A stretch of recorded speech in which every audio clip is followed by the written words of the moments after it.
Bonjour à tous et bienvenue dans cette nouvelle vidéo. Aujourd'hui nous allons voir 4 comportements, 4 qui tuent un pervers narcissique, que ce soit un homme, que ce soit une femme. Donc en fait ce sont des comportements qui en même temps, en plus, vont vous libérer, vont vous permettre de vous épanouir et on va voir vraiment tout ça ensemble. Donc quand je parle du fait que ça tue le pervers narcissique, je parle psychiquement. Au fond, pourquoi vouloir tuer un pervers narcissique? On pourrait se poser la question. Bien sûr, vous le savez, je ne suis pas dans l'ego, je ne suis pas quelqu'un qui va vous motiver à prendre une revanche absolue sur eux. Je préfère que vous preniez une revanche sur vous-même, sur la vie, et que vous alliez vous épanouir parce que c'est ce que vous méritez, et que finalement, se concentrer sur eux, sur les pervers narcissiques, c'est encore leur donner trop d'attention. Vous le savez, je vais vous donner d'autres astuces beaucoup plus subtiles, beaucoup plus efficaces du coup. Donc, quels sont les 4 comportements qui vont tuer psychiquement le pervers narcissique? La première remarque que j'ai à vous dire, c'est qu'aussi, psychiquement, eux ont essayé de vous tuer. Donc finalement, c'est de bonne guerre, on va dire comme ça, que vous preniez une forme de revanche, même si la finalité, c'est vous libérer, c'est vous épanouir. Le but n'est pas la vengeance, c'est ça que je veux dire. Et c'est pour ça que vous êtes très différents des pervers narcissiques. Attention qu'ils vont vous faire cette remarque en vous disant « Tu vois, c'est toi, t'as vu les intentions que tu as, t'as vu ce que tu fais, etc. » C'est très fréquent qu'ils fassent ce type de remarques. Ne vous laissez pas piéger parce qu'ils essayent de vous convaincre que vous êtes la mauvaise personne. Et tant que vous commencez à être convaincu de ça, eh bien, ils vous manipulent.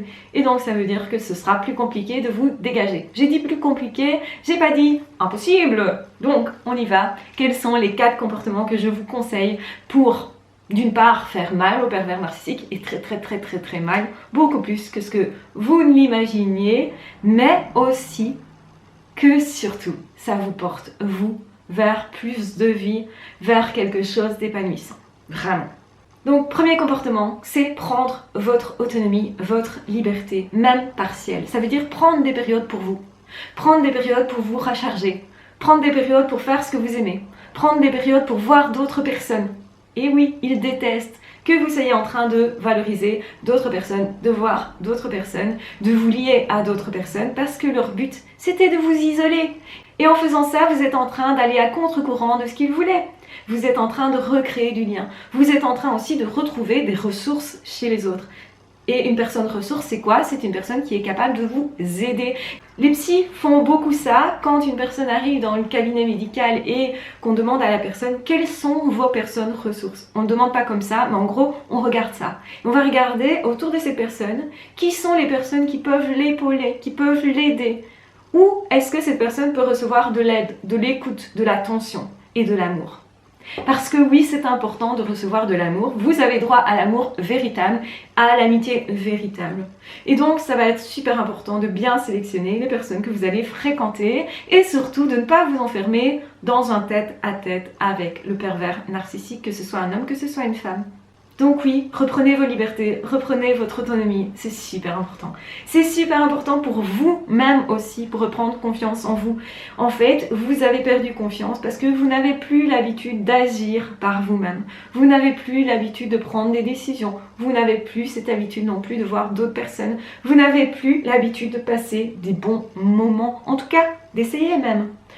Peut-être même vous avez renoncé à voir d'autres personnes, renoncé à passer des bons moments, renoncé à faire ce qui vous passionne, renoncé à vous poser la question « Qu'est-ce que j'aime moi? Quelle place je me donne à moi? Qu'est-ce qui me fait vraiment kiffer la vie ?» Parce que oui, quand on aime la vie, c'est parce qu'on s'autorise à faire des choses que l'on aime, à voir des gens que l'on aime, à partager vraiment. Donc ça, c'est super important. Essayez d'aller vers plus d'autonomie, et même par petites touches, parce que ça va se faire par petits pas, par petites actions, etc. Ça peut être simplement prendre du temps pour vous pour lire un bouquin. Ça peut être simplement justement regarder une vidéo sur la perversion narcissique pour reprendre vos ailes en main, pour commencer à revoler de vos propres ailes. Oui, c'est d'abord prendre du temps pour ce qui vous fait du bien. Donc repérez ce qui vous fait du bien et faites plus de ça, tout simplement. Peut-être que c'est vous promener dans la nature qui vous fait du bien. Être loin de cette personne est une façon de reprendre sa liberté. Si vous pouvez, moi je vous conseille de carrément partir, de prendre les devants, de rassembler vos documents, de rassembler ce qui compte pour vous, de protéger vos enfants, vos animaux, etc., de les prendre avec si vous partez, et de partir, de changer d'air, de changer d'atmosphère. Même si c'est compliqué, que ça vous fait peur, c'est quand même toujours la meilleure des solutions. Donc reprendre votre autonomie un petit peu ou carrément la reprendre d'un coup, c'est quelque chose qui va leur faire extrêmement mal parce qu'ils ne supporteront pas perdre leur pouvoir sur vous. C'est une perte de pouvoir sur vous.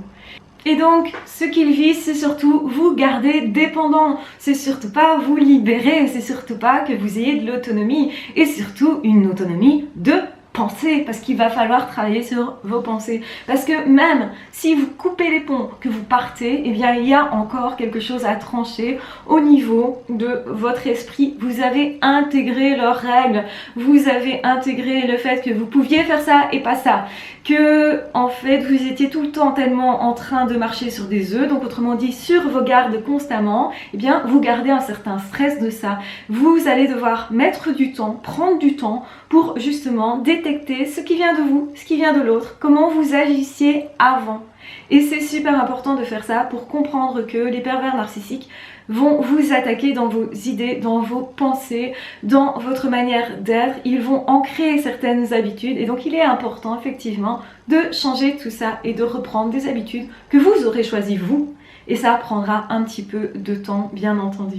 Mais prenez des décisions sur qui vous voulez être, devenir, comment vous voulez vivre et ce que vous voulez mettre dans votre vie parce que c'est ça qui vous fait plaisir, parce que c'est ça qui vous fait aimer la vie. Donc ça, c'est vraiment le premier gros comportement et vous l'aurez compris, c'est quelque chose de conséquent pour vous. Ça va vous aider grandement à vous libérer. Le deuxième comportement, c'est celui de s'épanouir, de viser vraiment l'épanouissement de soi. Et c'est pas du tout quelque chose d'égoïste parce que c'est ce qu'ils vous font croire, mais en fait, s'épanouir soi, ça permet justement d'avoir de bonnes relations avec les autres quand ce sont des relations saines. Ici, nous ne sommes pas du tout dans une relation saine, donc il va falloir fermer ses oreilles à ce que disent les pervers narcissiques et leurs complices. Et oui, et leurs complices. Donc souvent, on oublie d'intégrer les complices. Donc les personnes qui sont influencées vont dire de vous des choses négatives sur votre comportement pour vous empêcher justement d'accéder à l'autonomie, à la libération et à l'épanouissement de vous-même. Mais en réalité, vous devez absolument viser votre épanouissement. Viser votre épanouissement permettra à vos enfants qui vous regardent d'être plus épanouis, sans nécessairement que vous soyez en train de leur dire quelque chose. L'exemple est la meilleure éducation. Retenez bien ça. Aussi, vos amis vont revenir vers vous. Parce qu'une personne épanouie, on aime échanger avec. Donc il y a peut-être des personnes qui se sont mises à distance, justement parce qu'elles avaient capté que vous étiez en relation avec une personne toxique et qu'elles ne voulaient pas avoir cette influence toxique. Peut-être aussi il y a eu des mensonges dits par cette personne. Donc non, veuillez pas trop à vos amis, parce qu'ils pourraient très bien revenir. Les vrais amis reviennent.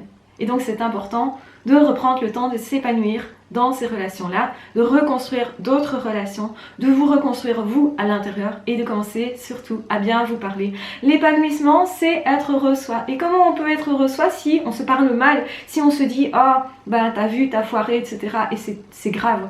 Non, essayez d'être cool avec vous et de vous dire « Ok, c'est une expérience et je vais en tirer des leçons. » Je vais en tirer quelque chose d'intéressant. Donc surtout, soyez cool avec vous. Soyez votre meilleur ami. Traitez-vous au mieux comme votre meilleur ami. C'est vraiment le meilleur conseil que je puisse vous donner pour vous épanouir. Et surtout, faites ce que vous aimez. Vraiment, prenez le temps de détecter ce que vous avez vraiment envie de faire, ce que vous avez vraiment envie d'être et avec qui vous avez vraiment envie d'être. Donc, c'est-à-dire avec qui vous êtes heureux en leur compagnie. Parce qu'avec les pervers narcissiques, ce qui se passe, c'est que vous êtes dépendant, donc vous êtes soulagé quand vous revoyez cette personne-là et vous êtes en souffrance parce qu'en manque quand vous ne les voyez pas. Mais ce qu'il faut bien comprendre, c'est que c'est comme une drogue, c'est pas bon pour soi et pourtant on y retourne tout le temps. Et vous le savez au fond de vous que ce n'est pas bon pour vous. Les vraies relations, les bonnes relations sont beaucoup plus douces, soulagent peut-être moins quand on les voit, mais elle ne crée pas de la souffrance. Ça, c'est quelque chose à retenir. Souffrance égale toxicité. C'est pas égal amour du tout. Le troisième comportement, c'est certes ce qui va leur faire le plus de mal, c'est d'attaquer leur image. Donc c'est-à-dire, c'est faire en sorte qu'ils perdent la face. C'est mettre en évidence leurs mensonges. Faire en sorte que les autres se rendent compte de leurs mensonges. Faire en sorte aussi que l'employeur se rende compte qu'en fait, c'était pas ces personnes qui faisaient vraiment le travail. Se rendre compte en fait que leur image, c'est ce qu'ils ont de plus important. Ils n'ont que les apparences. Donc si vous attaquez les apparences et qu'il n'y a rien derrière, eh bien ça leur fait beaucoup plus mal que si vous-même, vous perdiez la face. Parce que vous-même, vous êtes quelqu'un à l'intérieur, parce que vous-même, vous avez quelque chose derrière ça, que vous n'êtes pas que votre apparence, et que vous tenez certainement beaucoup moins à vos apparences qu'eux. Donc n'hésitez pas à casser leur image, à attaquer leur image, à montrer qu'en fait, ils ne sont pas si doués que ça, et à leur faire sentir qu'en fait, ils ne sont pas si grands. Donc autrement dit, à les remettre à leur place de façon plutôt subtile, plutôt détournée. S'ils ne savent même pas de qui ça vient, c'est encore mieux. Et si il y a beaucoup d'observateurs qui vont constater qu'effectivement ils perdent la face, eh bien c'est encore mieux. Donc faites tout pour qu'ils vous voient, admirez quelqu'un d'autre. Par exemple, ce que vous pouvez faire, c'est dire « Ah, j'ai rencontré quelqu'un », même si c'est pas vrai, et dire « Cette personne est tellement mieux que toi, parce que cette personne a ça, ça, ça, ça, ça en plus ». Et là, ils vont se sentir dégradés. Mais ce sera subtil et pas tellement frontal. Et donc, du coup, ils ne pourront pas vraiment vous attaquer là-dessus. Vous l'aurez compris, c'est de la contre-manipulation. Il y a beaucoup de personnes qui peuvent être mal à l'aise avec la contre-manipulation parce que, effectivement, ça ressemble à la manipulation. Mais on fait ça pourquoi? Parce que l'autre a commencé. Donc, ce n'est pas du tout la même chose. C'est important de comprendre que vous faites ça pour vous libérer. Et la contre-manipulation, elle est vraiment nécessaire. Elle est très subtile. Il faut être assez stratège et anticiper ce que les pervers narcissiques vont vous dire. Ce qui normalement est assez facile parce qu'ils vous racontent toujours les mêmes bêtises. C'est-à-dire qu'ils vont vous attaquer précisément sur le truc, le sujet qu'ils pensent qui peut vous blesser. Donc, autrement dit, faites ceci. Quand la personne pense qu'elle va vous blesser en parlant d'un sujet, essayez d'en parler plus en disant « Ah, je prends vraiment plaisir à parler de ce sujet-là, il faudrait qu'on en parle plus souvent parce que c'est chouette. » Et essayez de montrer une forme de plaisir, justement, à en parler. Ou bien vous faites de l'humour aussi. Et si vraiment vous prenez plaisir à faire ça, que c'est réel en plus, eh bien ils vont être complètement déroutés. Parce que ce qu'ils font, ils le font pour obtenir tel résultat. Et en réalité, ils obtiennent exactement l'inverse. Et là, vous êtes pleinement dans la contre-manipulation. C'est subtil, mais ça fonctionne. Et ça fonctionne même très très très bien. Généralement, la plupart des pervers narcissiques vont avoir comme réaction de, au départ, éventuellement vous attaquer, vont être déboussolés, ils peuvent même rester complètement hébétés, ils peuvent se mettre à paniquer. Et c'est là que vous verrez qu'ils ne sont pas du tout si forts que ce qu'ils prétendent. Parce qu'ils passent leur temps à vous impressionner, à vous faire peur. Et là, finalement, c'est eux qui vont avoir peur. Et vous allez réaliser aussi votre propre force, votre propre intelligence. Parce qu'ils ne sont pas du tout créatifs. Donc soyez créatifs, ils ne s'y attendront pas. Ils ne peuvent pas changer leur script. Leur dialogue est déjà fait à l'intérieur, si vous voulez. Vous ne faites que participer à un dialogue qu'ils ont mis en place. Si vous voulez, ce sont des jeux de rôle qu'ils ont déjà mis en place. Et vous ne faites jamais que de jouer ce rôle qu'ils ont décidé. Donc si vous sortez du rôle, eh bien, vous avez toutes les chances de les dérouter. Et du coup, de créer chez eux une confusion qui va diminuer complètement la manipulation parce qu'ils vont prendre peur de ce que vous êtes en train de faire et ils vont comprendre que vous êtes plus fort qu'eux. Ils vont comprendre qu'en fait, vous avez compris. Ils vont comprendre aussi qu'ils ne maîtrisent pas. Et ce qu'ils ont peur, secrètement, ils ont peur en fait d'être manipulés par quelqu'un d'autre. Et c'est pour ça qu'ils manipulent en permanence. Donc là, forcément, vous les atteignez dans ce qu'ils ont de plus intime et généralement vous êtes même en train de réactiver une blessure qu'ils ont déjà vécue enfant et qu'ils vont éviter le plus possible. Donc ça veut dire qu'ils pourraient tout à fait vous éviter vous. Et ça, c'est chouette pour être tranquille après, pour pouvoir se reconstruire, pour pouvoir justement reprendre sa vie en main et redevenir heureux, épanoui. Donc c'est bien ce qu'on vise. Donc voilà pourquoi la contre-manipulation est quelque chose que je vous recommande, même si c'est subtil, hyper subtil même, et qu'il faut avoir un certain recul pour pouvoir pratiquer cette manipulation-là, et surtout aussi prendre habitude à détecter ce que ces personnes-là vont me dire à l'avance et comment je vais y réagir dorénavant. Donc on prépare ça, ça se prépare tout à fait. Donc comme un jeu de rôle. Le quatrième comportement que je vous recommande, c'est vraiment prendre plaisir. Prendre plaisir même face à eux. Donc c'est-à-dire, au lieu d'être tout le temps sur la défensive et de vous dire je fais attention à ce que cette personne va me dire parce que je sais que tôt ou tard cette personne elle va m'attaquer de façon subtile, par des petites piques, etc. sans que les autres ne comprennent forcément ce qui se passe. Ça, vous l'avez normalement déjà vécu. Mais en réalité, au lieu d'être concentré sur eux, vous allez vous concentrer ailleurs. En tout cas, en apparence.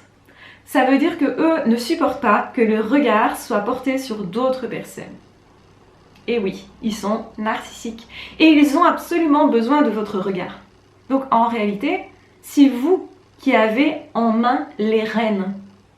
Et c'est pas ce qu'ils veulent du tout. Mais la réalité, quand même, c'est que c'est vous qui pouvez agir sur vos propres émotions. Donc vous êtes le maître à bord. Et plus vous serez conscient de ça, et plus ça va leur faire mal. Leur faire mal parce qu'ils perdent leur pouvoir et qu'ils ne supportent pas ça. Ils ne supportent pas ne plus avoir votre regard sur eux. Ils ne supportent pas, en fait, justement, que vous soyez en train d'apprécier un moment. Donc justement, montrez-vous le plus épanoui possible, même si c'est faux, même si c'est du bluff. Eux ne voient pas le bluff. Donc jouez vous aussi avec les apparences, parce qu'en réalité, ils ne font pas la distinction entre les apparences et la réalité. Et c'est là que vous avez une carte à jouer qui est de taille et qui va leur faire mal, parce que justement, tout ce qu'ils veulent, c'est ne pas vous voir épanoui. Et oui. Donc, autrement dit, vous allez faire de l'humour, vous allez vraiment prendre plaisir à faire et à être là, à prendre votre place. Kiffez vraiment le moment, je passe mes mots, parce que c'est ça qui va faire que vous aurez une vie où vous ne serez plus centré sur eux. Donc ça va leur montrer qu'en fait ils n'ont pas de pouvoir puisque vous n'êtes pas en train de les considérer, de considérer leur présence. Leur présence, vous êtes égal. Donc jouez à l'indifférent également.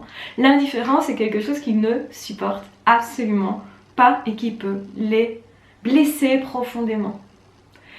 Donc, vous l'aurez compris, avec tous ces comportements-là, vous avez la possibilité de vous épanouir, de vous libérer, de retrouver votre autonomie, de retrouver des personnes qui étaient chères à vos yeux, de vous lier d'amitié, d'amour aussi avec les autres personnes.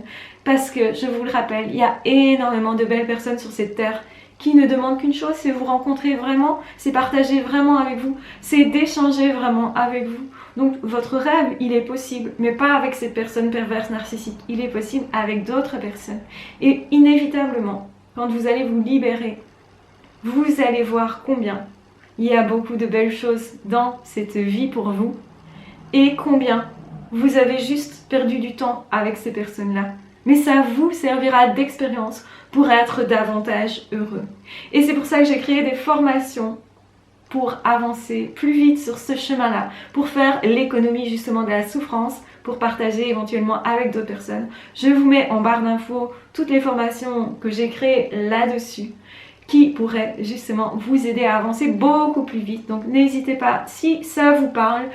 Et de toute façon, je vous embrasse bien fort, je vous aime très fort. N'hésitez pas à vous abonner aussi à cette chaîne si vous le souhaitez. Je vous mets aussi en barre d'infos une autre chaîne parce que j'ai déjà fait beaucoup de vidéos sur les pervers narcissiques depuis 2016. Des vidéos qualitatives qui vous permettront aussi d'avancer beaucoup plus vite.